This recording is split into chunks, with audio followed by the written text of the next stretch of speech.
ආයුබෝවන් සියලු දෙනාටම සුබ දවසක් ප්‍රාර්ථනා කරනවා.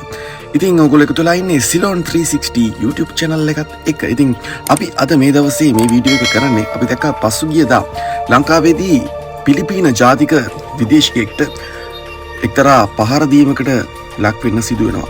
ඇත්තටම මේ සිදුවීම සම්බන්ධයෙන් ලාංකිකයන් විදිහට අපි දුක් වෙන්න ඕන කාරණාවක් තමයි මේ විදිහට මේ විදේශිකයාට ලංකාවේදී සිදු වෙන්නේ. ඉතින් මුහුදේ සංචාරය කිරීම සඳහා බෝට් එකක් යාට් එකක් මිලදී ගන්නට යෑමේදී තමයි ඔහුට මේ සිදුවීම සිදුවෙන්නේ. ඉතින් විදේශිකයා විසින් මුලින් මොහුගේ ව්‍යාපාරයට නම ගන්න මොහු උත්සාහ කරනවා.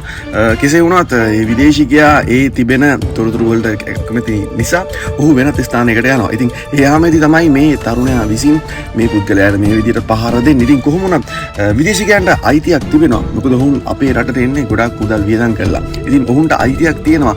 Taman යන්න ඕනේ මොකේද? Taman කරන්න ඕන දේවල් පිළිබඳව තේරීමක් සිදු කරන්න. ඉතින් එහි තේරීම සිදු කිරීමේදී අපි ඔවුන්ට 100% ගරු කරන්න ඕනේ. මොකද අපේ රට මේ විදිහට අද සංචාරක ව්‍යාපාරයේ හින්දා තමයි යම් තාක් දුරකට හරි අපේ රටේ මිනිස්සුන්ට මේ විදිහට ජීවත් වෙන්න පුළුවන් වෙලා තිබෙන්නේ. ඉතින් අපි කියනවා අනාගතයේ මොකද විදේශික ව්‍යාපාරයෙන් සංචාරක ව්‍යාපාරයෙන් විශාල ප්‍රමාණයක් භුක්ති විඳින ව්‍යාපාරයක්. මේ ව්‍යාපාරයේ මේ වගේ සිදුවීම් නිසා කඩා වැටුනොත් එහි පාඩුව සමස්ත ශ්‍රී ලංකාවටම සිදු වෙනවා. ඉතින් අපි තාමත් ආදරෙන් ඉල්ලනවා මේ වගේ සිදුවීම් වෙන්න දෙන්න එපා.